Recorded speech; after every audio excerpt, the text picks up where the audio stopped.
The afternoon sun beat down mercilessly on the outdoor shooting range in Quantico, Virginia. The rhythmic crack of gunfire echoed across the concrete barriers as dozens of shooters practiced their marksmanship skills.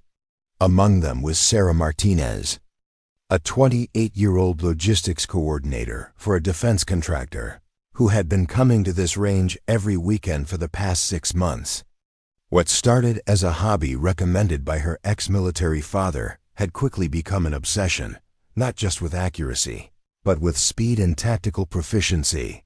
Sarah's hands moved with practiced precision as she ejected the spent magazine from her Glock 19, her fingers already reaching for the fresh mag on her belt.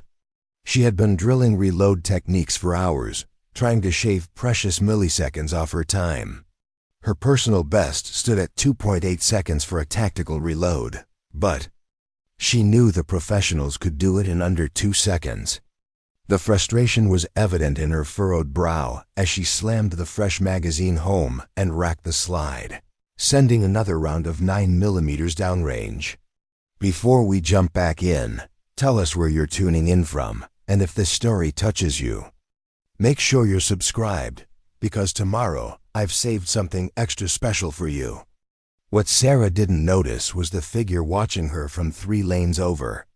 Marcus Viper Thompson had been observing her technique for the better part of an hour, his trained eye cataloging every movement, every inefficiency, every sign of raw potential.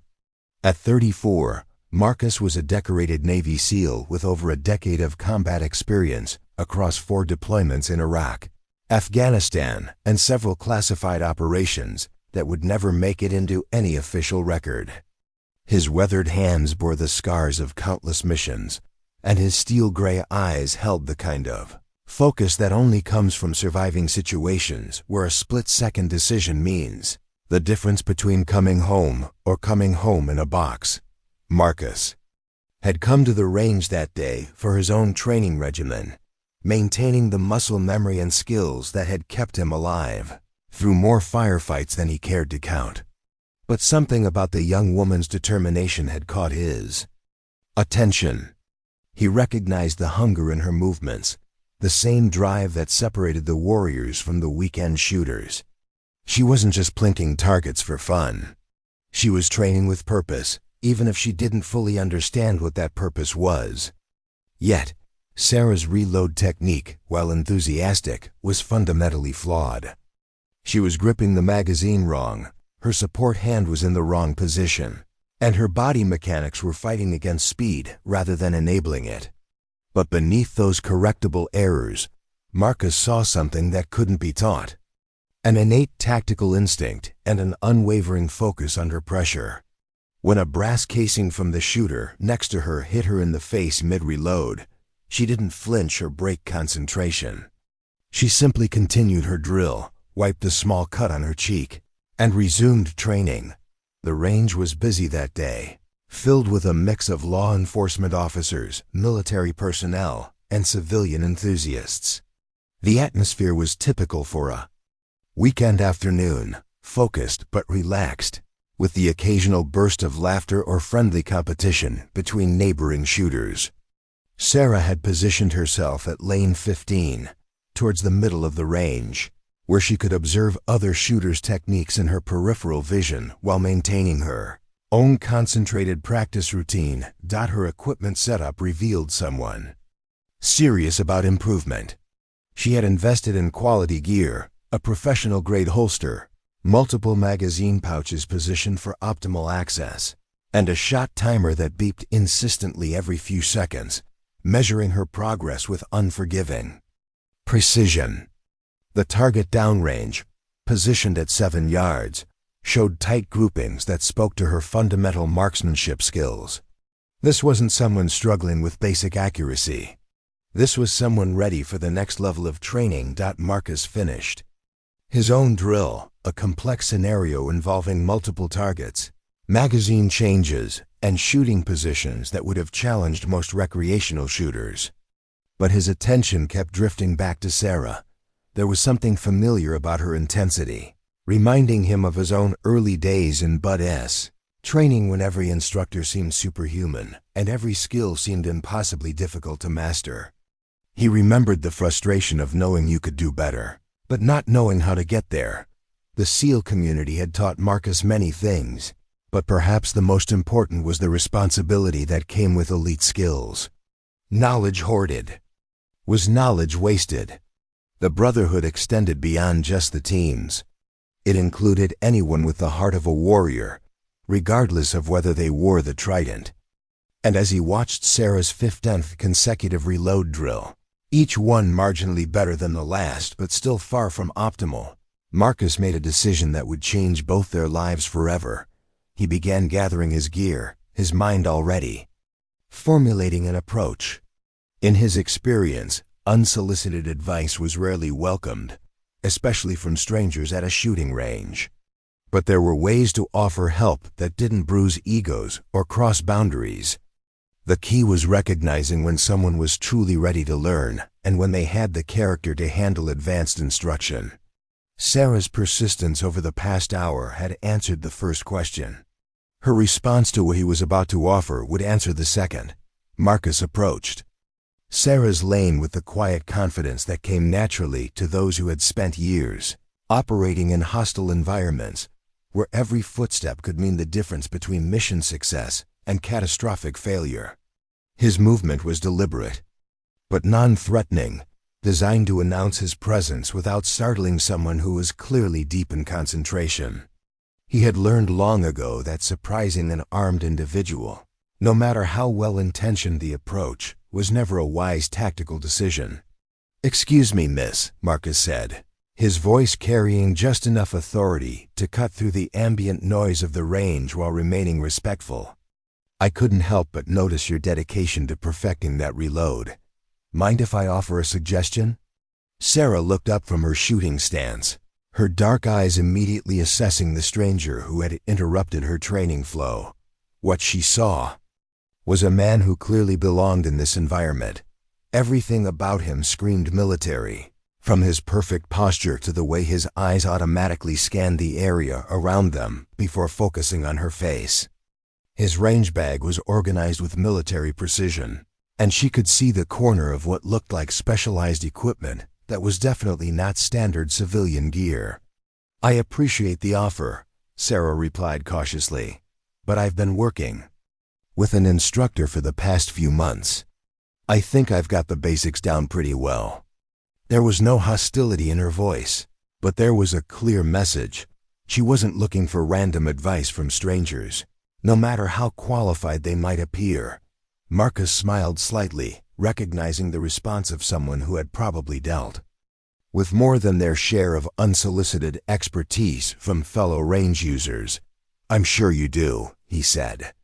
"Your groupings are excellent, and your safety protocols are textbook perfect. But I noticed you're fighting your equipment instead of working with it. Mind if I demonstrate what I mean?" Something in his tone made Sarah pause. This wasn't the typical range bro approach she had encountered before. There was no condescension, no attempt to mansplain or show off. Instead, there was a quiet professionalism that reminded her of her father and his military friends, people who spoke with the authority of experience rather than ego. "What did you have in mind?" she asked, her curiosity overriding her initial caution. "Just a small adjustment to your grip and hand positioning," Marcus replied.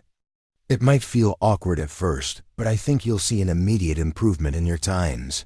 He gestured toward her shooting position. "May I?" Sarah nodded and assumed her reload position. Marcus moved to her support side, careful to maintain appropriate distance while still being able to observe her technique clearly. "Your strong hand placement is perfect," he began, "but your support hand is working against you. You're reaching too far forward on the magazine, which forces your wrist into an unnatural angle and slows down your insertion." He demonstrated the proper grip using his own empty magazine, his movements flowing with the kind of muscle memory that only came from thousands of repetitions under stress.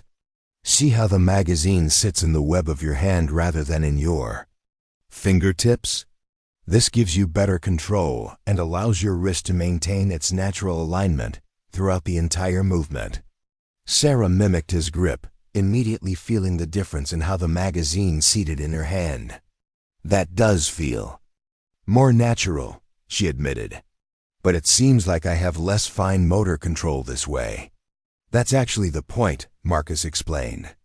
Under stress, and I mean real stress, not just range pressure, your fine motor skills deteriorate rapidly. Your body defaults to gross motor movements, so your training needs to work with that reality, not against it. The techniques that feel most natural in a controlled environment often fall apart when your heart rate spikes above 150 beats per minute.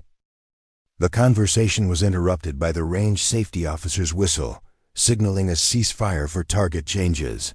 Sarah took the opportunity to study Marcus more carefully.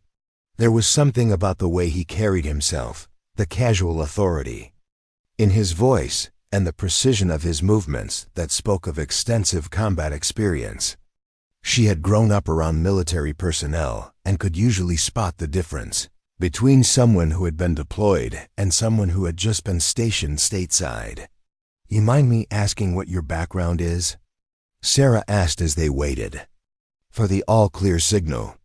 "Navy SEAL, recently retired," Marcus replied matter-of-factly. "Spent most of the last 12 years in various sandy locations that aren't on most tourist maps." He paused, then added, "I'm not trying to show off or prove anything. I just recognize serious training when I see it, and I hate seeing good potential limited by correctable technique issues." Sarah felt a mixture of excitement and intimidation wash over her. She had read books about SEAL training, watched documentaries, and heard stories from her father about the elite operators he had worked with during his own military career. But she had never actually met one, let alone received personal instruction from one. "I have to ask," she said, "what made you decide to help me? I mean, there are probably a dozen other shooters here who could use instruction." Marcus considered the question carefully before answering. "Honestly, most people here are either already set in their ways or they're just plinking for fun. There's nothing wrong with either approach, but you're different. You're training with intent, pushing yourself to improve, and you're not satisfied with good enough. That kind of mindset is rare, and it deserves to be developed properly." The range came back hot, and Sarah returned to her shooting position with renewed focus. This time, she implemented Marcus's grip adjustment, and the difference was immediately apparent. Her reload time dropped by nearly half a second on the first attempt, and more importantly, the movement felt smoother and more natural. The improvement was so dramatic that Sarah actually stopped mid-drill and looked at her shot timer in disbelief. 2.3 seconds, she said, shaking her head. "I've been stuck at 2.8 for weeks, and one small change just cut half a second off my time." Marcus nodded, unsurprised by the result. "That's the difference between training and practicing," he explained. "Practice is repetition. Training is repetition with continuous analysis and improvement. You were practicing very effectively, but you were reinforcing some inefficient movement patterns. Now you're actually training." The distinction resonated with Sarah in a way she hadn't expected. She had been so focused on the mechanics of the reload that she hadn't considered the broader philosophy behind effective training. Her father had always emphasized the importance of doing things right, rather than just doing them repeatedly, but somehow that lesson had gotten lost in her determination to improve her times. "What other bad habits have I been reinforcing?" she asked, genuinely curious about Marcus's assessment of her overall technique. "Nothing major," Marcus assured her. "Your stance is solid, your sight alignment is excellent, and your trigger control shows real discipline. But there are a few small adjustments that could make a significant difference in a dynamic situation." He paused, then asked, "What's your ultimate goal with all this training? Are you looking to compete, or is there something more specific you're working toward?"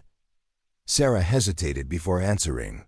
The truth was somewhat embarrassing. She had started shooting because of a break-in at her apartment complex that had left her feeling vulnerable and helpless.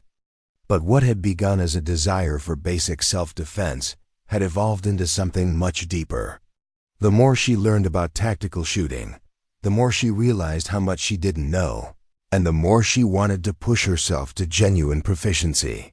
"I guess I want to be truly competent," she finally said. "Not just good enough to hit a target at a static range, but genuinely capable of defending myself if I ever had to. My father always said that if you're going to carry a weapon, you have a responsibility to be truly proficient with it, not just barely adequate." Marcus's respect for her increased significantly with that answer. Too many people approached firearms, training with a casual attitude, treating it like any other hobby rather than the life and death skill it could become. Sarah clearly understood the weight of responsibility that came with carrying a weapon, and that understanding was the foundation of all effective tactical training. "Your father sounds like a wise man," Marcus said. "And you're absolutely right about the responsibility. The gap between range proficiency and real-world capability is enormous, and most people never even attempt to bridge it." He glanced around the range, noting the other shooters who were focused on their own training. "What I'm about to offer is unusual, and I want you to think carefully before you answer." Sarah's attention sharpened. There was something in Marcus's tone that suggested this conversation was about to take a significant turn. "I've been developing a training program for civilians who want to go beyond basic marksmanship," Marcus continued. "It's based on the same progression we use in SEAL training, obviously scaled appropriately for non-military applications. The focus is on building genuine tactical competence, the ability to perform under stress, in low light, with multiple targets while moving, and most importantly, while making split-second decisions about when and whether to engage." The concept was exactly what Sarah had been searching for without knowing how to articulate it. Every book she had read and every video she had watched seemed to focus on either basic safety and marksmanship or advanced competition techniques. What she wanted was something in between, real tactical skills that could be applied in genuine defensive situations. "That sounds incredible," she said, "but I have to imagine that kind of training is expensive and exclusive." "It is exclusive," Marcus admitted, "but not in the way you might think. I'm not interested in training people who want to play soldier or live out some tactical fantasy. I'm looking for individuals who have the right mindset, the necessary discipline, and the genuine commitment to develop these skills for the right reasons." He studied her face carefully. "Based on what I've observed today, I think you might be exactly the kind of person this program is designed for." Sarah felt a surge of excitement mixed with nervousness. This was an opportunity she could never have imagined when she woke up that morning, but it also represented a significant commitment and a major step outside her comfort zone. "What would be involved?" she asked. "Phase 1 would be weapon manipulation under stress," Marcus explained. "We'd work on the skills you're developing now, but we'd add time pressure, physical fatigue, and distraction elements to simulate real-world conditions. Phase 2 would introduce multiple target engagement, tactical movement, and decision-making under pressure. Phase 3 would be scenario-based training in various environments and lighting conditions." The progression sounded both challenging and logical. Sarah had always learned best when she could see the clear connection between basic skills and their practical application, and Marcus's approach seemed to provide exactly that framework. "Here's what I propose," Marcus said, reaching into his range bag. "Let me show you one more technique with your current equipment, something that will give you a taste of what this kind of training involves. If you like what you see and feel like you're ready for the next level, we can discuss the program in more detail." Sarah nodded eagerly, her earlier caution completely replaced by curiosity and excitement. She had no idea that Marcus was about to hand her his own tactical weapon and step back, a moment that would fundamentally change her understanding of what true marksmanship really meant. Marcus reached into his range bag with the deliberate movements of someone accustomed to handling serious equipment. What he withdrew made Sarah's eyes widen with a mixture of fascination and intimidation. It wasn't just another pistol. It was clearly a weapon system designed for professional use. The HK-416 rifle in his hands bore the scars of actual combat use, with wear patterns that spoke of countless missions and modifications that were definitely not available to civilian shooters. "This is what we call a work gun," Marcus said, his voice taking on the reverent tone that warriors reserve for the tools that have kept them alive. "She's been with me through 3 deployments and more situations than I care to count. Every scratch, every modification, every piece of tape has a story behind it." He ran his hand along the barrel with the kind of familiarity that only comes from complete trust in your equipment. Sarah stared at the weapon with obvious awe. She had seen similar rifles in movies and video games, but being this close to one that had actually been used in combat was an entirely different experience. The weapon seemed to radiate a sense of lethal competence that her civilian firearms simply couldn't match. Everything about it spoke to function over form. Every attachment, every modification was clearly chosen for tactical advantage rather than appearance. "Now I'm not going to hand you a loaded rifle and tell you to have fun," Marcus continued with a slight smile. "But I want to show you the difference between shooting and fighting. What you've been practicing today is excellent marksmanship. But marksmanship is just one component of tactical shooting. The real skill comes in weapon manipulation under pressure, target transitions, and maintaining accuracy while your body is dealing with stress responses." He demonstrated a series of movements that flowed together like a carefully choreographed dance. The rifle moved from ready position to firing stance to reload to target, transition with such fluid precision that Sarah found herself holding her breath. Every motion was economical, purposeful, and devastatingly efficient. There was no wasted movement, no hesitation, no uncertainty. "The fundamental difference," Marcus explained as he completed the demonstration, "is that everything you've learned needs to work when your heart rate is at 180 beats per minute. Your hands are shaking from adrenaline, and you have less than 3 seconds to make a decision that could save your life or someone else's." He paused to let that sink in. "Your reload technique is getting better, but can you do it in complete darkness? Can you do it while moving? Can you do it after sprinting 50 yards with full gear?" Sarah realized that her answer to all 3 questions was a definitive no.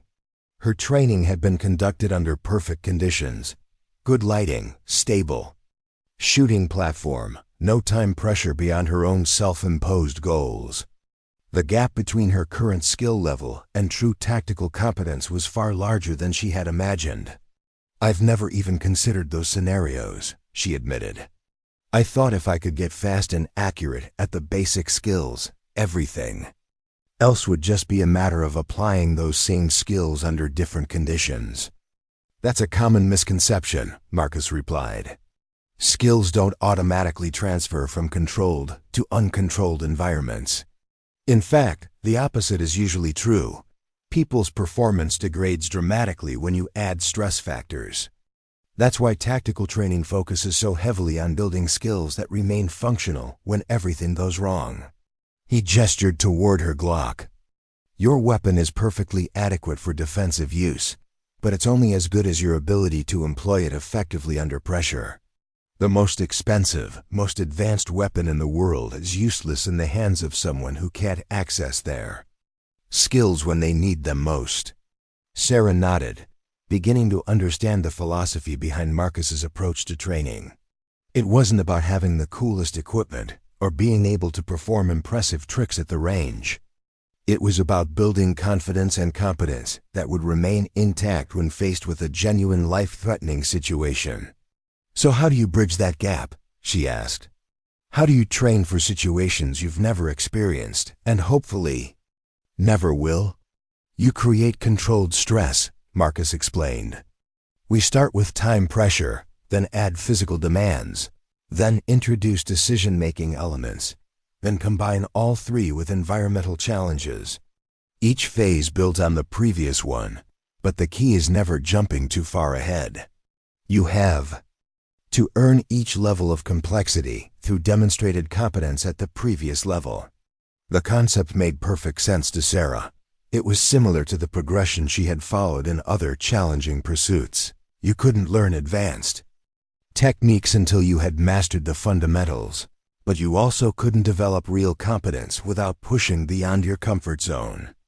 Preparing and narrating this story took us a lot of time, so if you are enjoying it, subscribe to our channel. It means a lot to us. Now back to the story. Here's what I want to show you, Marcus continued, his tone becoming more serious. I'm going to let you handle my rifle, but first you need to understand that this isn't just about the weapon itself. This is about demonstrating the mindset that separates recreational shooting from tactical application. Are you ready for that? Sarah felt her pulse quicken with anticipation and nervousness. She had been around firearms her entire life thanks to her father's influence, but she had never handled anything remotely close to military-grade equipment. The responsibility felt enormous, not just the physical responsibility of safely handling an unfamiliar weapon, but the symbolic responsibility of proving herself worthy of Marcus's instruction and trust. I'm ready, she said, her voice steady. Despite her internal excitement, Marcus conducted a thorough safety check of the HK416 before handing it to Sarah, his movements automatic and precise. Even though he knew the weapon was unloaded, he followed the same protocols he would use in a combat environment: chamber check, magazine well inspection, selector switch verification. Safety wasn't just a set of rules for Marcus. It was a way of thinking that had been ingrained through years of training where carelessness could mean death. Before we go any further, he said, I need you to understand something crucial. This weapon has taken lives. It's not a toy, it's not a prop, and it's not something to be casual about. When I hand this to you, you're not just holding a rifle. You're holding the responsibility that comes with being capable of lethal force. The weight of his words settled over Sarah like a heavy blanket. She had intellectually understood the seriousness of firearms, but hearing it expressed so directly by someone who had actually used weapons in life or death situations gave the concept an entirely new dimension. Her civilian shooting experience suddenly felt trivial by comparison. I understand, she replied, her voice reflecting the gravity she felt. Marcus handed her the rifle, and Sarah immediately noticed the difference from her civilian firearms. The HK416 was heavier than she had expected, but the weight was distributed in a way that felt balanced and purposeful. The stock, grip, and furrowed bore the subtle modifications that spoke of a weapon that had been customized for serious use, rather than appearance. Every surface that might contact skin during extended use had been textured or modified for better grip and control. First thing you'll notice is the weight distribution, Marcus observed, watching her adjust to the unfamiliar firearm. It's front-heavy compared to civilian rifles because of the barrel profile and the rail system, but that weight helps with accuracy and recoil management during rapid fire. The trade-off is slower target transitions, but for the role this weapon fills, the trade-off is worth it. Sarah nodded, testing the balance and feeling how the weapon naturally wanted to settle into certain positions. Everything about its design seemed to guide her toward proper technique rather than allowing sloppy handling. The ergonomics were clearly the result of extensive real-world testing and refinement. Now I want you to go through the basic manipulation checks, Marcus instructed. Treat it exactly like your Glock: safety first, fundamentals second, speed last. The principles are the same, even though the platform is different. Sarah began with the basic safety checks, her movements careful and deliberate under Marcus's watchful eye. The controls were similar enough to other rifles she had handled that the mechanics felt familiar, but different enough that she had to think about each action rather than relying on muscle memory. Good, Marcus said as she completed the safety verification. "Now I want you to assume a firing position, but don't worry about actually shooting. We're just working on weapon presentation and sight alignment." Sarah brought the rifle to her shoulder, immediately noticing how differently it mounted compared to her civilian firearms. The stock length and cheek weld felt natural, but the sight picture was completely different from what she was accustomed to.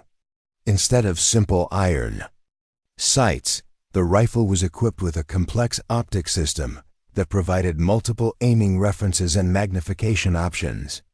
"This isn't a COG Advanced Combat Optical Gun Sight," Marcus explained, noting her confusion with the optic. "It's designed for rapid target acquisition at various distances.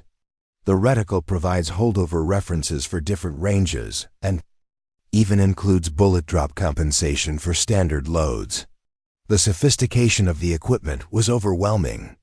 Sarah was accustomed to simple iron sights or basic red dot optics, but this system was clearly designed for professionals who needed to engage targets under a wide variety of conditions and distances.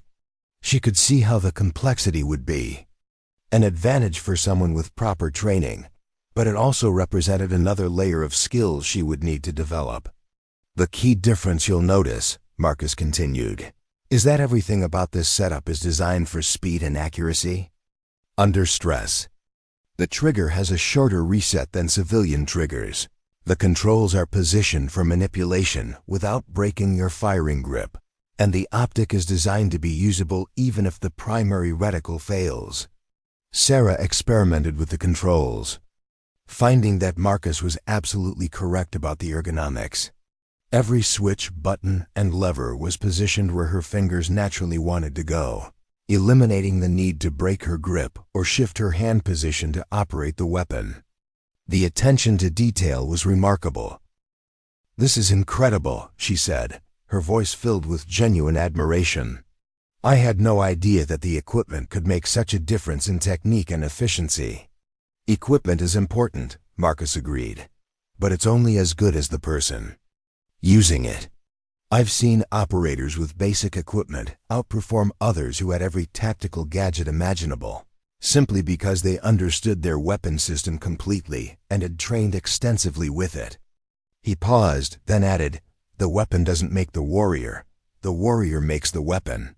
Sarah lowered the rifle, her mind racing with questions about the training process, the equipment requirements, and the commitment involved in developing genuine tactical skills. She was beginning to understand that what Marcus was offering was far more comprehensive than simple marksmanship instruction. "So if someone wanted to develop these kinds of skills," she asked carefully, "what would be the progression? I mean, obviously I can't start with equipment like this, but how would you build up to that level of competence?"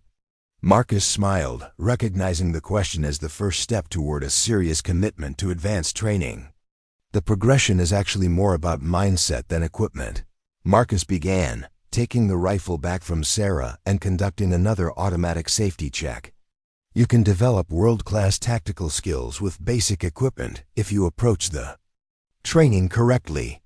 In fact, some of the best shooters I know prefer simple, reliable gear over the latest high-tech accessories." He gestured towards Sarah's Glock and basic equipment setup.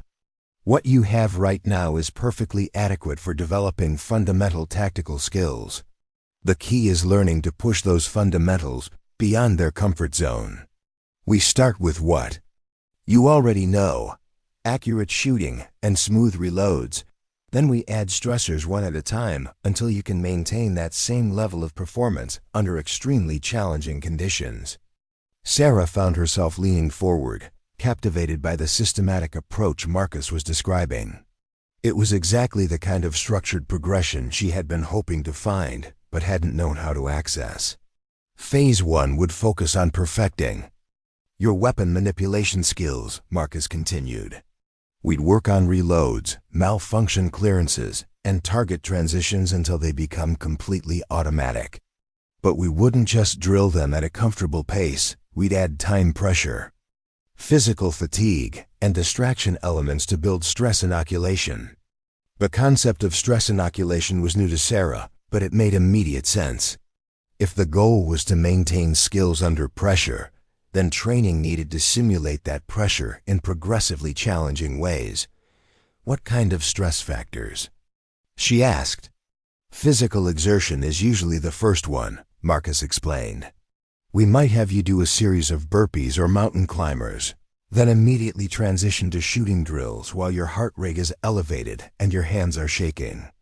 It sounds simple, but the performance degradation is dramatic until you adapt to it. Sarah tried to imagine attempting her reload drills after intense physical exercise and realized that her carefully developed muscle memory would probably fall apart completely. The thought was both intimidating and exciting. It represented a clear challenge to overcome. Then we add time pressure beyond what you're comfortable with, Marcus continued. Instead of shooting for your personal best time, you're shooting to meet standards that initially seem impossible. The goal is to force your brain to find more efficient movement patterns under pressure. And the distraction elements? Sarah asked. Audio and visual distractions, unexpected commands, multiple tasks happening simultaneously, Marcus replied. The idea is to simulate the sensory overload you'd experience in a real defensive situation. Most people discover that their ranged skills don't transfer well when they're dealing with multiple simultaneous demands on their attention. The comprehensive nature of the training was becoming clear to Sarah. This wasn't just about becoming a better shooter.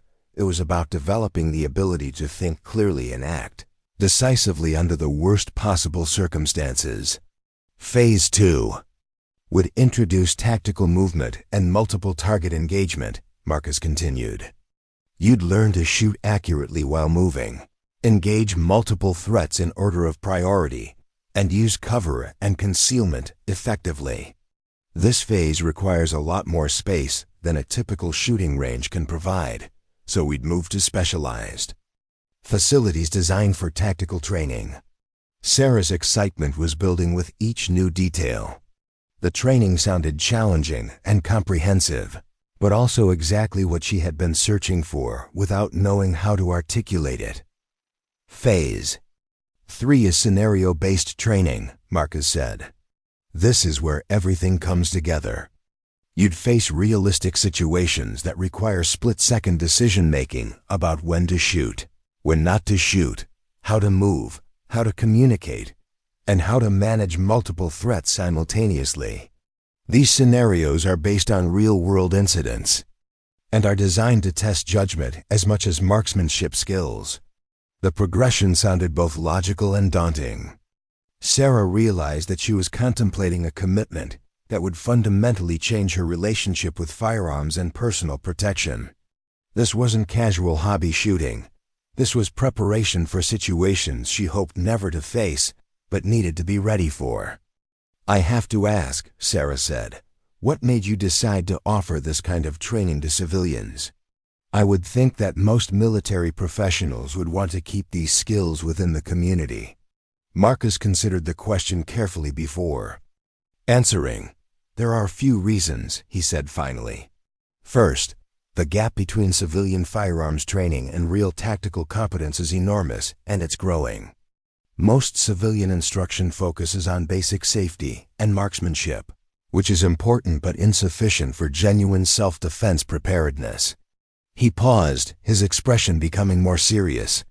Second, there are people in our communities, good people with the right motivations, who have the potential to develop these skills, but no access to proper instruction.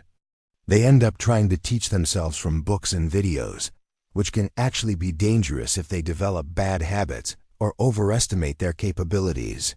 Sarah nodded, recognizing herself in that description. She had been exactly that person. Motivated and dedicated, but lacking access to advanced instruction.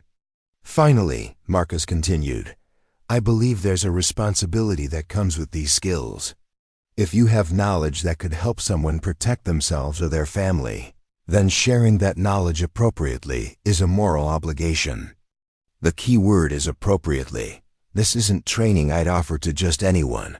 What do you mean by that? Sarah asked. Character matters more than aptitude, Marcus replied.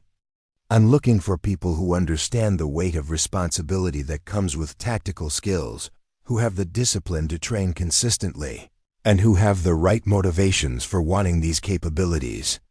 Someone who wants to play soldier or live out tactical fantasies isn't a good candidate.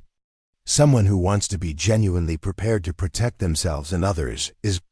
Sarah felt both honored and intimidated by the assessment. Marcus was clearly evaluating her as much as he was explaining the training program, and his approval wasn't something he gave lightly. So what happens next? Sarah asked, her voice betraying both excitement and nervousness about the possibility of embarking on such an intensive training program. I mean, assuming you think I'm a good candidate for this kind of instruction, what would the actual process look like? Marcus studied her face carefully, evaluating not just her words but her body language, her tone, and the way she had handled his weapon. In his experience, people revealed their true character through their actions under pressure, and Sarah had demonstrated several qualities that impressed him. She had listened more than she talked, asked thoughtful questions rather than trying to show off her existing knowledge, and treated his combat-proven rifle with the respect it deserved. The first step would be a comprehensive assessment, Marcus replied, his tone becoming more businesslike as he shifted into instructor mode. Not just of your shooting skills, but of your physical fitness, your ability to learn under pressure, and your mental resilience when things don't go according to plan. The assessment would take most of a day and would give both of us a clear picture of where you stand and what areas need the most development. Sarah nodded, already mentally preparing herself for what sounded like it would be a challenging evaluation. What would that assessment involve specifically? We'd start with marksmanship fundamentals, Marcus explained. Not just accuracy, but consistency under time pressure, your ability to call your shots, and how well you can diagnose and correct your own errors. Then we'd move into weapon manipulation skills, everything from basic reloads to complex malfunction clearances, all under progressively tighter time constraints. The systematic approach appealed to Sarah's methodical nature. She appreciated that Marcus wasn't promising shortcuts or overnight transformation, but rather a thorough evaluation, followed by structured improvement. The physical component would test your current fitness level and your ability to maintain skills when fatigued.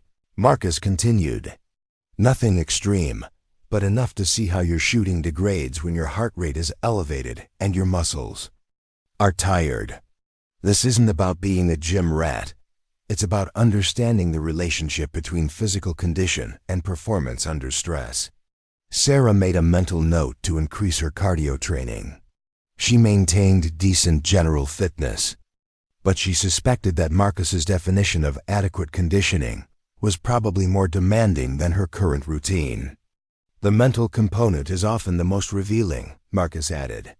I'd present you with scenarios that require quick decision-making under pressure, situations where there's no clearly right answer, and challenges that test your ability to adapt when your initial plan doesn't work. Some people freeze up when faced with ambiguity or unexpected problems. Others thrive on it. The complexity of the evaluation was becoming clear to Sarah. This wasn't just about determining whether she could hit a target accurately. It was about assessing her potential to develop into someone who could function effectively in high-stress, life-threatening situations. How long does the typical person take to complete the full program? She asked. That depends entirely on the individual, Marcus replied. Some people have natural aptitude and previous experience that allows them to progress quickly. Others need more time to develop the foundational skills before moving to advanced techniques. On average, I'd say 6 to 12 months for someone to reach genuine tactical competence, assuming consistent training and dedication. Sarah felt a moment of doubt about the time commitment involved. 6 to 12 months of intensive training would require significant adjustments to her work schedule and social life. But as she considered the alternative, continuing to train casually without ever developing real competence, The commitment seemed worthwhile. The program isn't cheap, Marcus continued, apparently reading her thoughts. Quality instruction. Requires specialized facilities, equipment, and a lot of individual attention. But I've structured it so that people pay as they progress, rather than committing to the entire program up front. That way, if someone discovers that this isn't for them, they're not stuck with a huge financial obligation. The flexible payment structure addressed one of Sarah's concerns about the program. She had been worried about committing to something expensive without knowing whether she would be successful or even enjoy the training. There's something else you should understand, Marcus added, his tone becoming more serious. This training will change how you think about personal security, situational awareness, and your responsibility to yourself and others. Once you develop these skills, you can't unknow them. You'll see potential threats everywhere. You'll notice escape routes and defensive positions automatically, and you'll feel a level of responsibility that can be both empowering and burdensome. Sarah appreciated the warning. She had already begun to notice some of these changes in her thinking as her interest in tactical shooting had developed. She found herself automatically assessing her surroundings for potential threats and escape routes, and she was more aware of other people's behavior and body language than she had been before beginning her training. I think I'm already starting to experience some of that, she admitted. Sometimes I wonder if I was happier when I was less aware of all the things that could go wrong. That's a normal response, Marcus assured her. The key is learning to balance awareness with paranoia, preparedness with obsession. Part of the training involves developing the mental discipline to be alert without being anxious, prepared without being fearful. The psychological aspects of tactical training were something Sarah hadn't fully considered, but they made perfect sense. Developing the ability to inflict violence also required developing the wisdom to know when such violence was appropriate, and the emotional control to function effectively in extreme situations. So what's your assessment? Sarah asked directly. Do you think I have the potential to succeed in this kind of program? Marcus smiled, recognizing the courage it took to ask for such a direct evaluation. Based on what I've observed today, I think you have excellent potential, he said. You have the fundamental shooting skills, the discipline to train consistently, and most importantly, the right attitude about the responsibility that comes with these capabilities. Whether you ultimately succeed will depend on your commitment to the process and your willingness to push through the inevitable frustration and setbacks. There's one more thing I want to show you before we finish up today, Marcus said, reaching back into his equipment bag. I want to give you a taste of what scenario-based training actually feels like, even though we can't do a full scenario here at the range. What he pulled out this time made Sarah's eyes widen even more than the rifle had. It was a sophisticated timing system with multiple sensors, wireless targets, and what appeared to be a small tablet for programming different training sequences.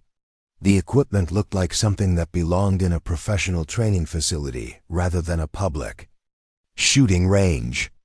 This is a portable training system I developed for situations exactly like this, Marcus explained as he began setting up the equipment. It allows me to create dynamic scenarios that test decision-making as much as marksmanship. Are you ready to see how your skills hold up when you're not just shooting at a static target? Sarah felt her pulse quicken with anticipation and nervousness. Everything about this encounter had been escalating in complexity and challenge, and she suspected that Marcus was about to show her just how much she still had to learn. What exactly will I be doing? She asked, watching as Marcus positioned sensors at various points around her shooting lane and programmed the tablet with quick, efficient movements. Simple scenario, Marcus replied. You'll start in a ready position, and when the system activates, you'll have a series of targets that appear and disappear at random intervals. Some targets are threats that you need to engage. Others are non-threats that you need to avoid shooting. You'll have to identify which is which and engage the threats in order of priority. all while managing your ammunition and maintaining safe muzzle discipline. The complexity of the scenario was immediately apparent to Sarah. This wasn't just about accurate shooting. It required rapid target identification, prioritization decisions, ammunition management, and safety awareness, all happening simultaneously under time pressure. "How do I tell the difference between threats and non-threats?" she asked. "The targets are clearly marked," Marcus explained, "but you'll need to actually look at them and process what you're seeing rather than just shooting at movement. In a real situation, you might have innocent bystanders mixed in with actual threats. So developing the ability to rapidly identify legitimate targets is crucial." Marcus finished programming the system and handed Sarah her loaded Glock. "Remember everything we worked on today: proper grip, smooth reloads, controlled trigger press. But also remember that speed without accuracy is useless, and accuracy without appropriate target selection can be catastrophic." Sarah took her position, her mind racing through all the techniques and concepts Marcus had shared with her over the past few hours. She felt like she was about to take a final exam for a course she had barely begun to study. "The scenario will run for 90 seconds, Marcus announced. "You'll have multiple target presentations, at least 2 mandatory reloads, and several decision points where you'll need to choose whether or not to engage. Focus on making good decisions first, accurate shots second, and speed third. Ready?" Sarah nodded, settling into her shooting stance and focusing on the first target position. Her heart was already beating faster in anticipation, and she realized that this was exactly the kind of stress response Marcus had been talking about during their conversation. "Stand by," Marcus called out, his voice taking on the authoritative tone of a professional instructor. "Scenario begins in 3.2.1. Execute." The first target popped up immediately, a clear threat silhouette that Sarah identified and engaged with 2 quick shots center mass. But before she could feel satisfied with her performance, 2 more targets appeared simultaneously, forcing her to prioritize which threat to engage first based on their relative positions and danger levels. Her decision-making process, which had seemed so clear in theory, became much more complicated under time pressure. She found herself hesitating for crucial milliseconds as she tried to process the visual information and make the right choice. By the time she engaged the second target, the first one had already disappeared, representing a missed opportunity. In the scenario, "Keep moving," Marcus called out. "Don't fixate on missed opportunities. Focus on the current threat." His coaching helped Sarah refocus on the present moment, rather than dwelling on her earlier hesitation. The next target presentation was a non-threat, a civilian silhouette that appeared between 2 threat targets. Sarah successfully avoided engaging the innocent target while still neutralizing the legitimate threats, feeling a surge of satisfaction at making the right decision under pressure. But her celebration was short-lived. The rapid target presentations and decision-making demands were taking a toll on her fine motor skills. Her reload, which had been smooth and efficient during practice, became clumsy and rushed when performed. Under scenario pressure, she fumbled the magazine insertion and had to make a second attempt, losing precious time while threats remained unengaged. "Breathe and focus," Marcus reminded her.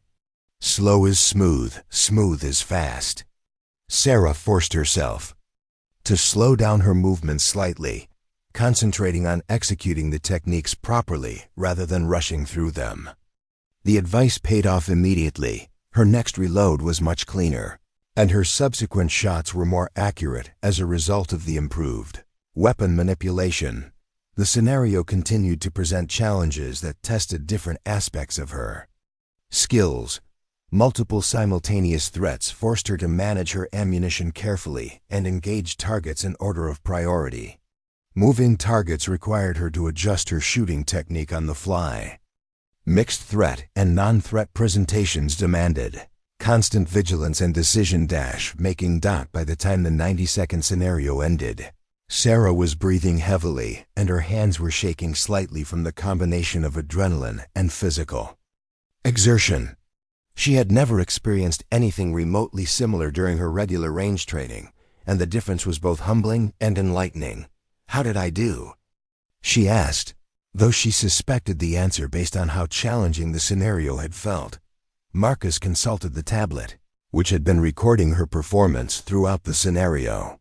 "You engaged 6 out of 8 legitimate threats, avoided all non-threat targets, and completed both mandatory reloads successfully," he reported.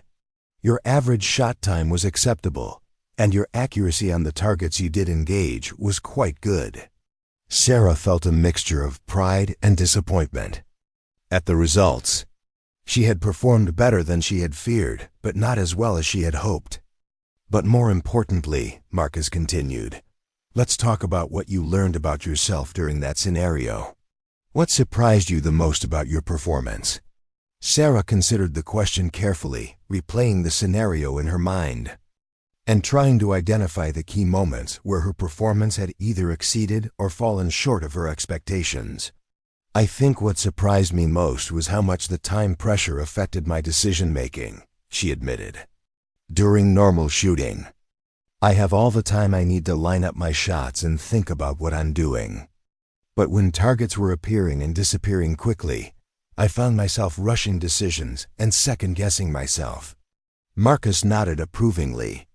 "That's an excellent observation, and it's exactly why scenario-based training is so valuable.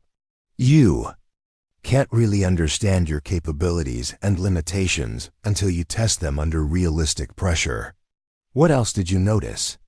"My reload technique fell apart the first time," Sarah continued.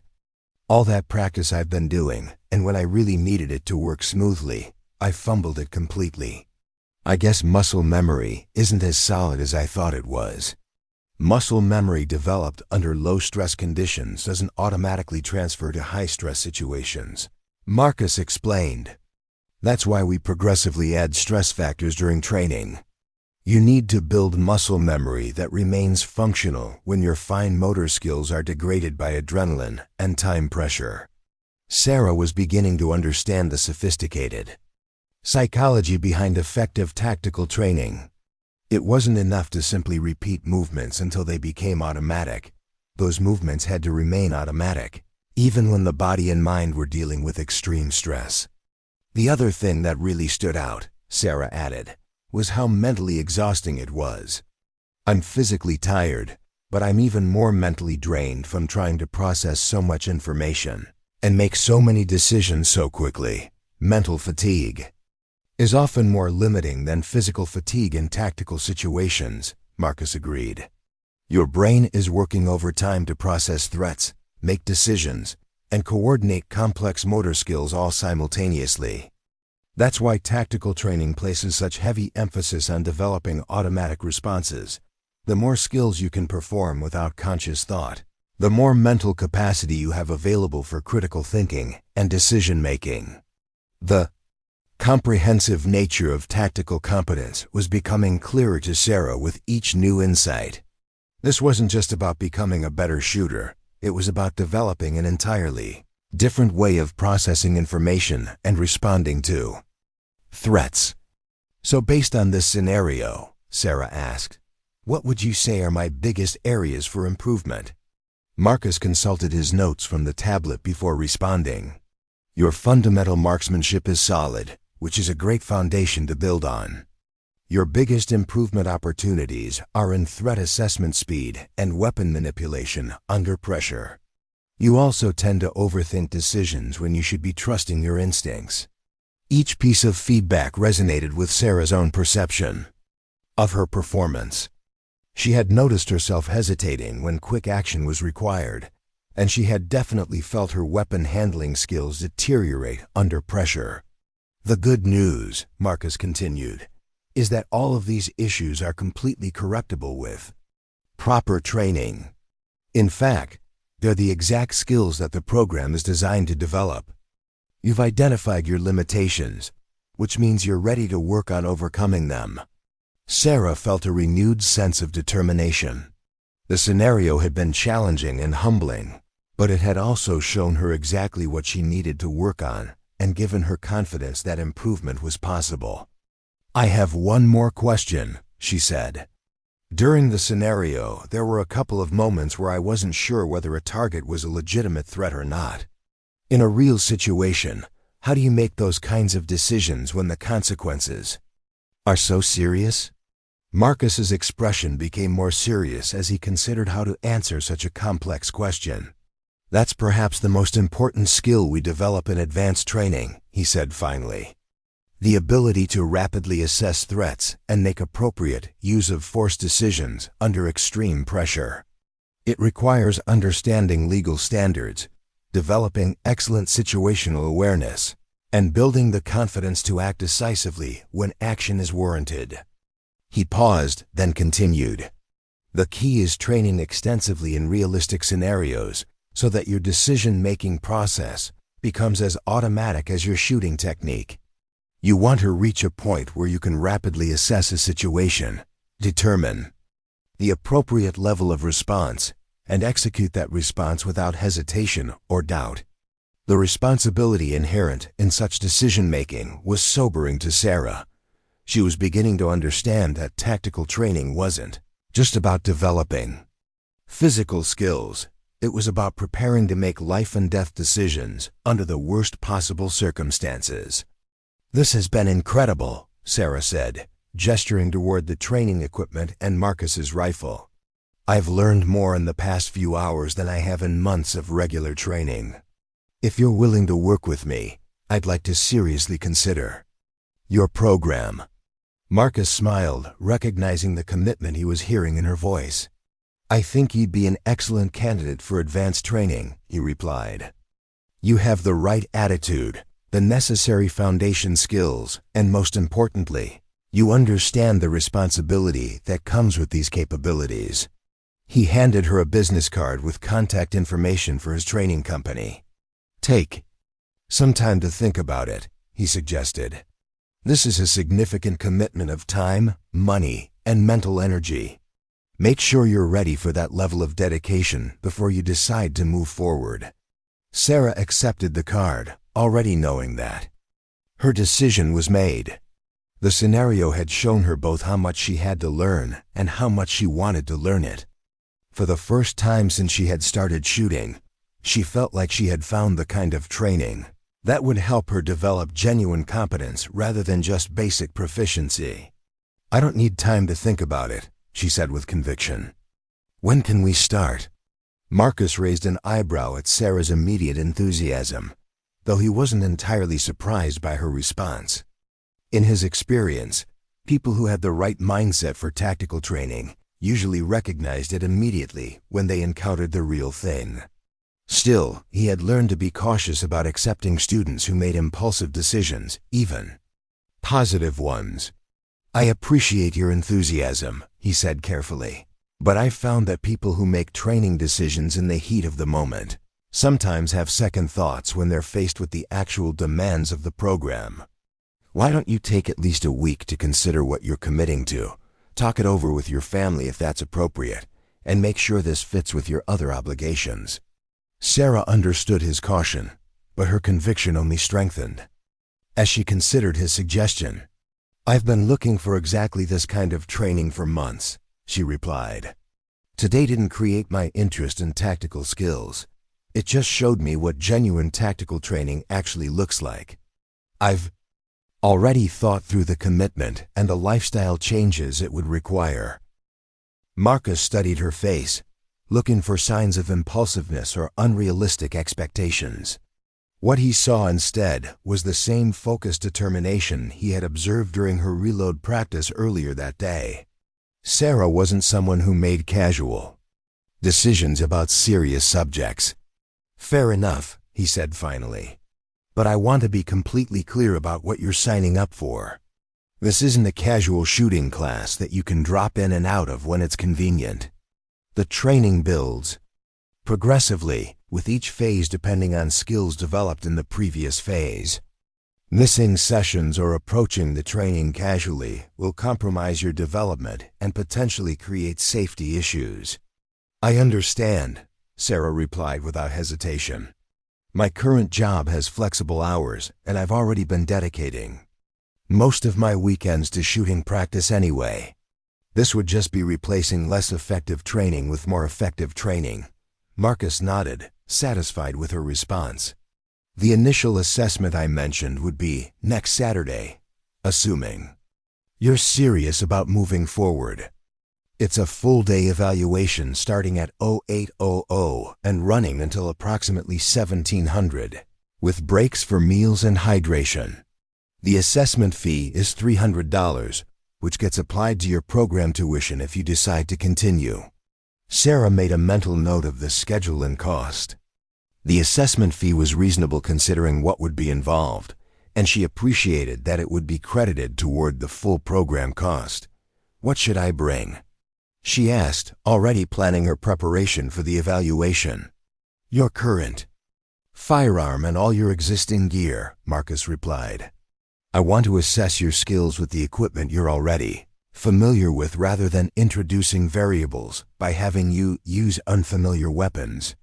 Bring at least 500 rounds of ammunition, comfortable clothing that allows full range of motion, and sturdy shoes suitable for moving quickly on various surfaces.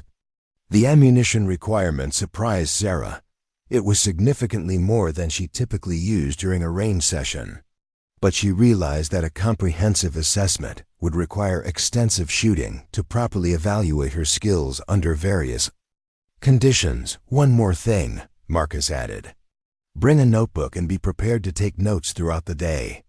Part of the evaluation involves assessing your ability to absorb instruction, process feedback, and implement corrections quickly. Students who actively engage with the learning process consistently perform better than those who just show up and hope to absorb information passively.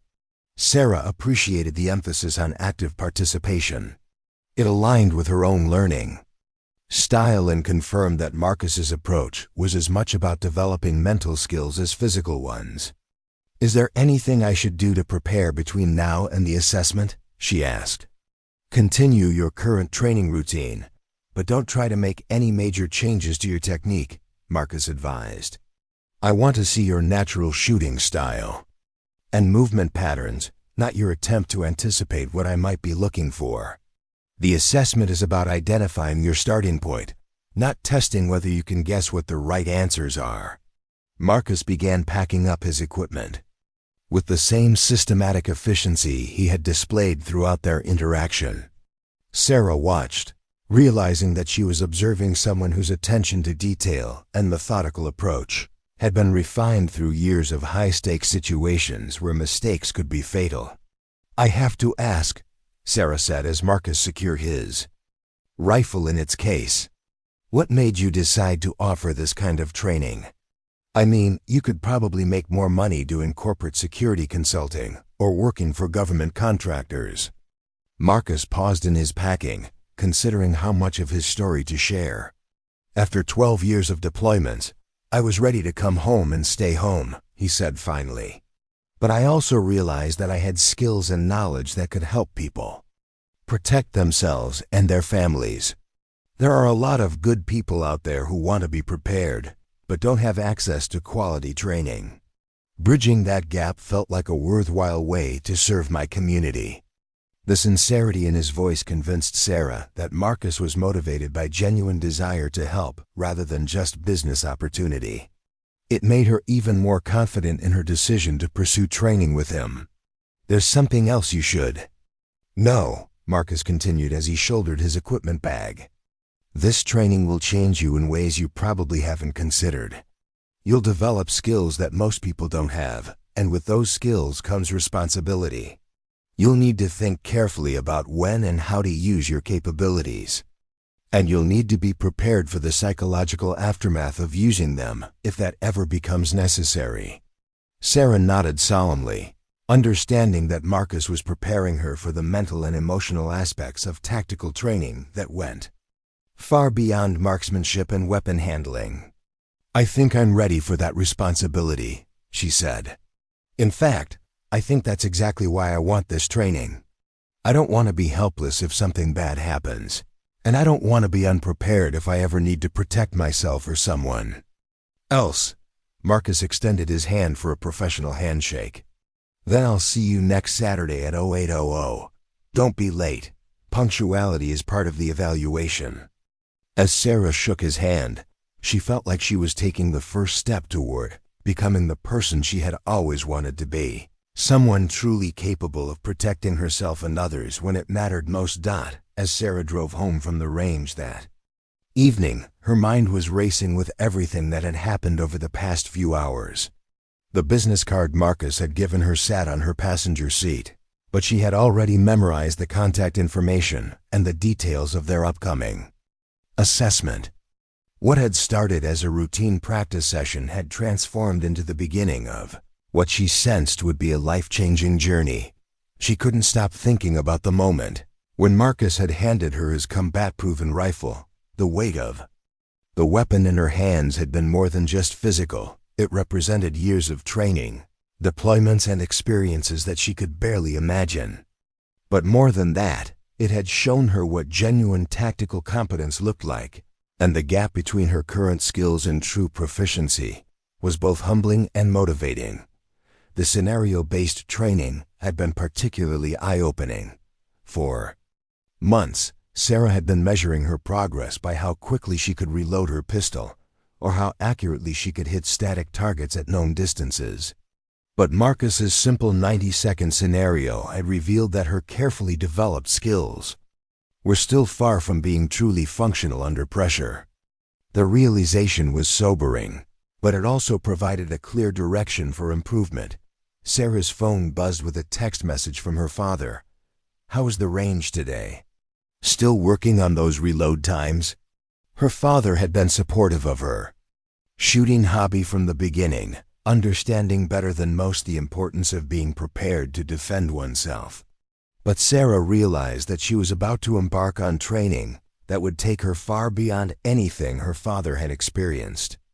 During his military service, she decided to call him rather than text back. "Dad, you're not going to believe what happened at the range today," she began, and spent the next 20 minutes describing her encounter with Marcus and the training opportunity he had offered. Her father listened without interruption, asking occasional clarifying questions that revealed his own understanding of tactical concepts and military training methodologies. "This sounds like an incredible opportunity," her father said when she finished her account. "But I want you to be realistic about what you're getting into. The kind of training you're describing isn't just physically demanding, it's mentally and emotionally challenging in ways that most people don't anticipate. Are you prepared for that level of commitment?" Sarah had been expecting this question from her father, and she had been thinking about her answer throughout the drive home. "I think I am," she replied. "I've been frustrated with my progress using conventional training methods, and today showed me exactly why. I need instruction that goes beyond basic marksmanship and addresses the real challenges of defensive shooting." Her father was quiet for a moment before responding. "Your mother and I raised you to be capable and independent, and I'm proud that you're taking your personal security seriously. But I also want you to understand that once you develop these kinds of skills, you can't unknow them. Your perspective on the world will change, and so will your sense of responsibility. Make sure that's a change you're ready for." The conversation with her father reinforced Sarah's conviction that she was making the right decision. She had always respected his judgment about serious matters, and his supportive but cautious response confirmed that she was approaching the training opportunity with appropriate seriousness. Over the next few days, Sarah found herself approaching her regular activities with a different perspective. The situational awareness skills that Marcus had mentioned were already beginning to develop, and she noticed herself automatically assessing her surroundings for potential threats and escape routes. When she went to the grocery store, she found herself noting the locations of exits and the behavior of other customers.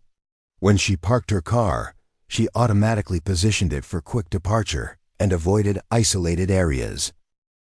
Some of these changes felt natural and empowering, but others were unsettling. Sarah realized that she was beginning to see potential dangers everywhere, and she wondered if this hypervigilance was healthy or sustainable. She made a mental note to discuss this with Marcus during their assessment. If this was a normal part of developing tactical awareness, she wanted to understand how to manage it constructively. Sarah also began researching Marcus's background and credentials.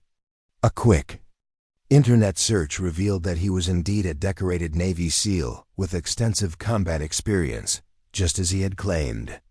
His training company had excellent reviews from law enforcement agencies and serious civilian students, and everything she could find confirmed that he was exactly what he appeared to be, a highly qualified professional offering legitimate tactical instruction.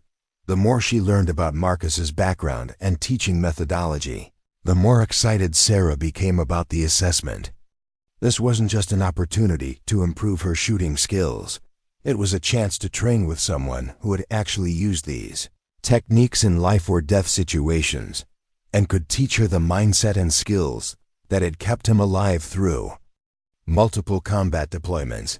On Friday evening, the night before her assessment, Sarah carefully prepared her equipment and reviewed everything Marcus had told her to bring.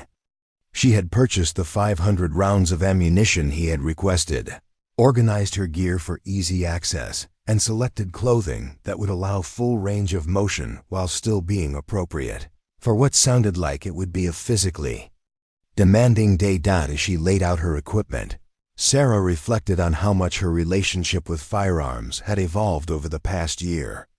What had started as a response to feeling vulnerable after a break-in had developed into a serious pursuit of tactical competence. And now, thanks to a chance encounter at the range, she was about to begin training that could transform her from a recreational shooter into someone genuinely capable of defending herself and others. The nervousness Sarah felt was different from pre-competition anxiety or first day of work jitters. This was the kind of nervousness that came from knowing she was about to be challenged in ways she had never experienced before, and that her performance would determine whether she was accepted into a training program that could fundamentally change her life. But beneath the nervousness was a deep sense of excitement and purpose. For the first time since she had started shooting, Sarah felt like she was moving toward genuine competence rather than just improved proficiency. Tomorrow's assessment would be the first step on a journey that would test her physical skills, mental toughness, and commitment to excellence in ways she could barely imagine. Saturday morning arrived with perfect weather for outdoor training. Clear skies, comfortable temperature, and no wind to complicate shooting conditions. Sarah arrived at the designated training facility 15 minutes early, a habit ingrained by her father's military background and reinforced by Marcus's emphasis on punctuality being part of the evaluation. The facility was unlike any shooting range Sarah had ever seen. Instead of the typical linear setup with fixed shooting positions, this location featured multiple training areas designed to simulate real-world environments. She could see urban mock-ups with building facades and vehicles, wooded areas with natural cover and concealment, and open areas marked with various obstacles and barriers. Marcus was already there, setting up equipment with the same methodical precision she had observed at the public range. Today, however, his setup was far more extensive. Multiple target systems, timing equipment, cameras for performance analysis, and what appeared to be medical supplies were arranged with military efficiency around the primary training area. "Good morning, Sarah," Marcus called out as she approached. "I see you followed instructions about arriving early. That's a good start." His tone was friendly but professional, setting the expectation that today would be more formal than their casual encounter at the range. Sarah felt a flutter of nervousness, mixed with excitement as she surveyed the sophisticated training environment. This was clearly a serious operation designed for developing genuine tactical skills rather than basic marksmanship. She was about to find out whether she had the aptitude and commitment necessary to succeed in such an environment. "Before we begin," Marcus continued, "I want to review what we'll be covering today and what I'll be evaluating." This assessment has 4 main components: fundamental marksmanship skills, weapon manipulation under pressure, physical fitness and its impact on performance, and mental resilience when faced with challenging or ambiguous scenarios. He gestured toward different areas of the facility as he explained each component. We'll start with basic accuracy and consistency tests to establish your baseline shooting ability. Then we'll add time pressure and physical stressors to see how your skills hold up when your body is dealing with elevated heart rate and fatigue.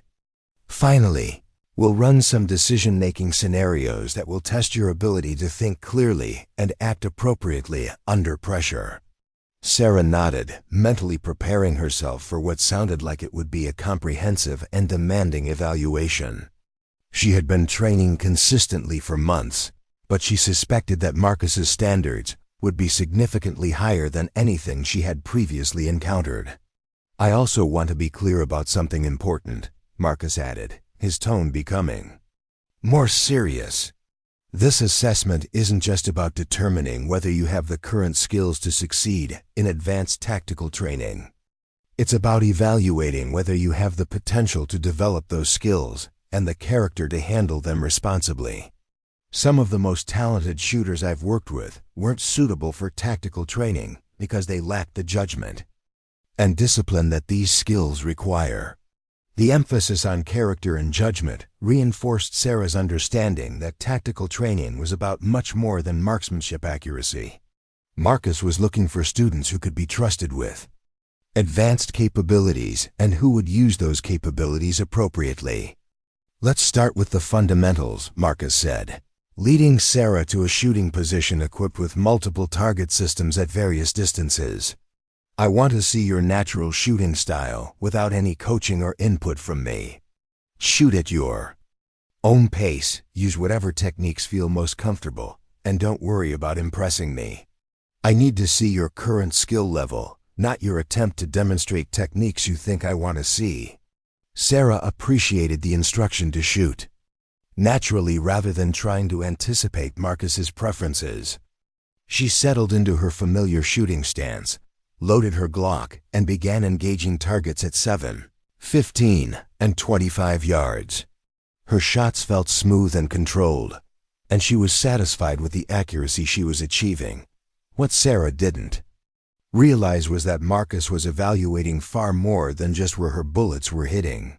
He was observing her stance consistency, her breathing patterns, her trigger control technique, her recovery between shots, and dozens of other details that revealed her fundamental shooting mechanics. His trained eye cataloged both her strengths and the areas where improvement would yield the greatest performance gains. "Excellent baseline accuracy," Marcus commented as they examined Sarah's targets. "Your fundamental marksmanship is solid, which gives us a good foundation to build on. Now let's see how those skills hold up when we add some variables." The next phase of the assessment involved shooting the same accuracy drills, but with imposed time limits that pushed Sarah beyond her comfort zone. Instead of shooting at her own pace, she had to engage each target within a specific time window that forced her to balance speed with precision. The time pressure immediately revealed areas where Sarah's technique was less solid than she had realized. Her normally smooth trigger control became slightly rushed. Her sight alignment suffered when she tried to acquire targets quickly, and her follow-through became inconsistent as she focused more on speed than on proper technique execution.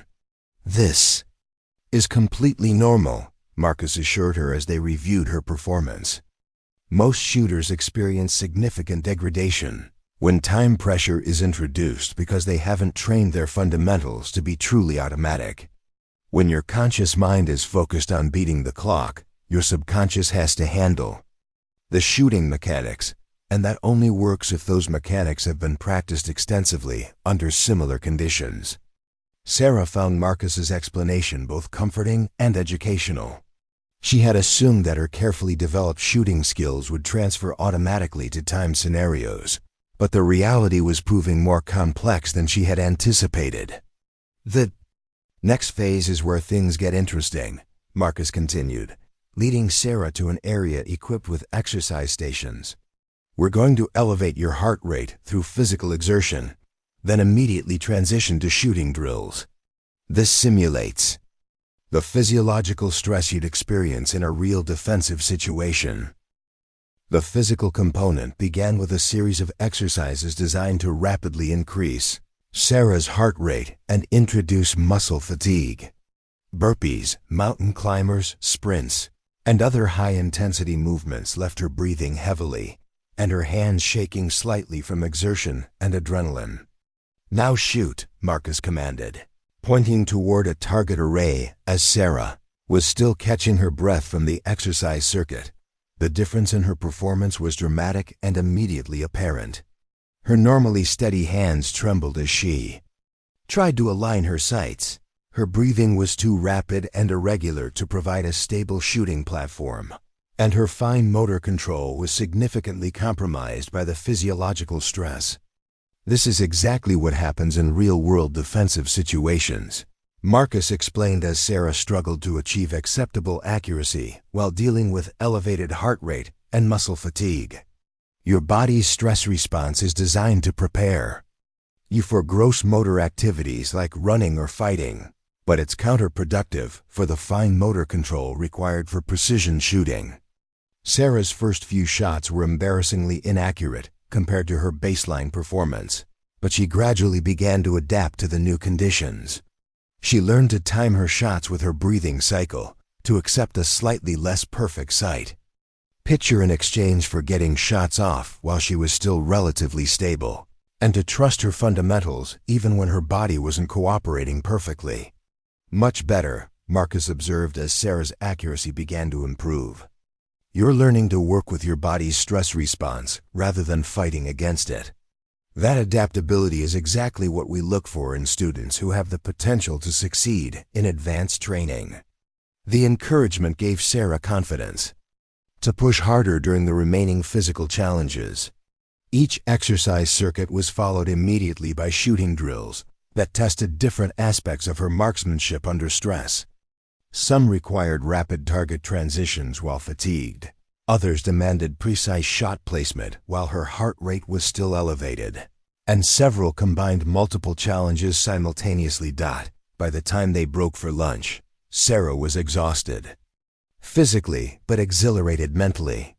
The morning's training had been more challenging than anything she had previously experienced, but she had also learned more about her capabilities and limitations than months of conventional range practice had revealed.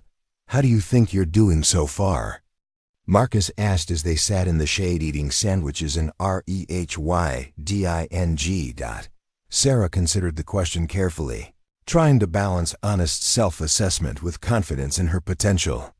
"I think I'm performing better than I feared, but not as well as I had hoped," she replied.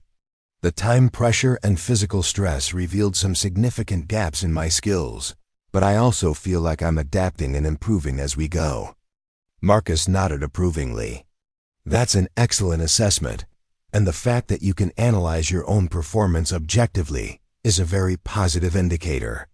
Self-awareness is crucial for continued improvement, and students who can accurately evaluate their strengths and weaknesses consistently progress faster than those who can't." The afternoon portion of the assessment focused on decision-making, scenarios that tested Sarah's judgment and mental resilience under pressure. These exercises presented her with ambiguous situations where the correct response wasn't immediately obvious, forcing her to gather information quickly, weigh options, and commit to a course of action despite uncertainty. Some scenarios involved identifying legitimate threats among innocent bystanders, requiring her to process visual information rapidly while maintaining strict adherence to safety protocols. Others presented her with mechanical malfunctions or equipment failures that demanded immediate problem-solving under time pressure.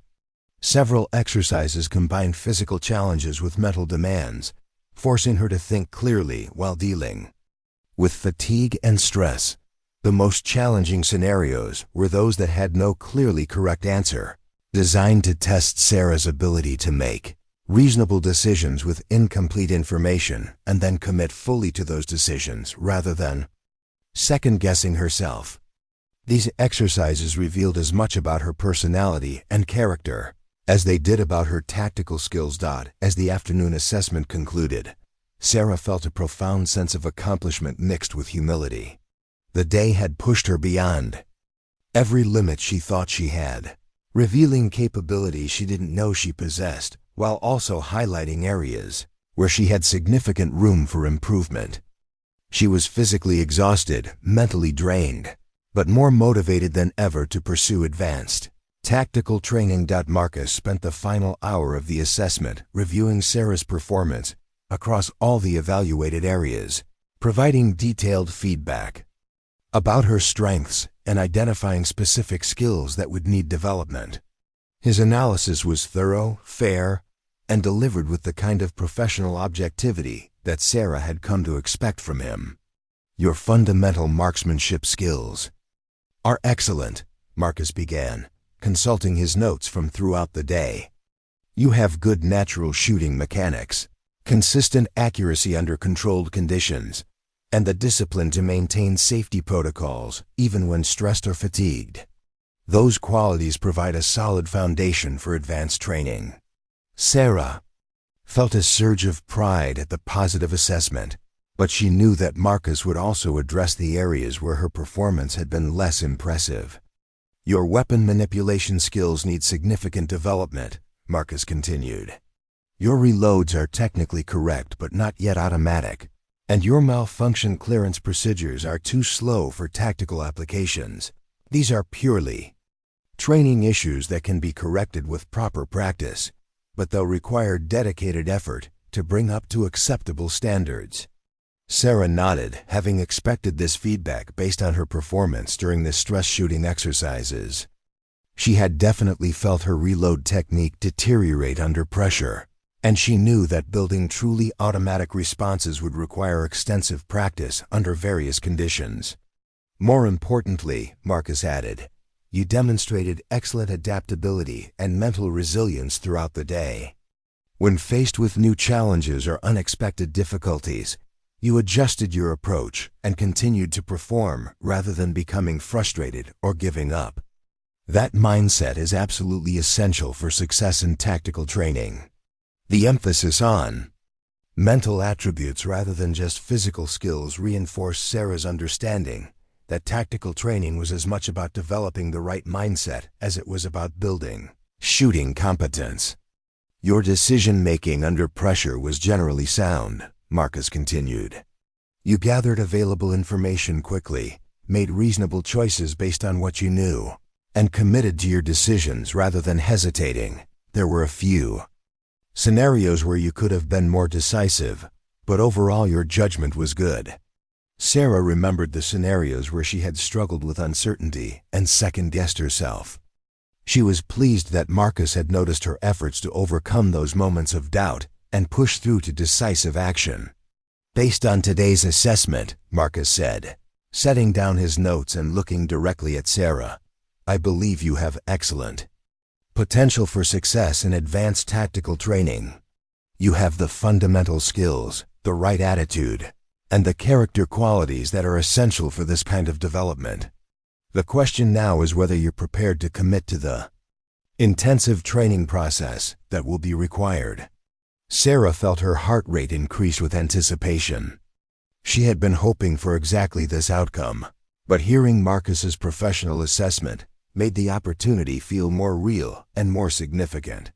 I want to be completely clear about what you're committing to, Marcus continued. This training will be physically demanding, mentally challenging, and time-intensive. You'll be pushed beyond your comfort zone repeatedly.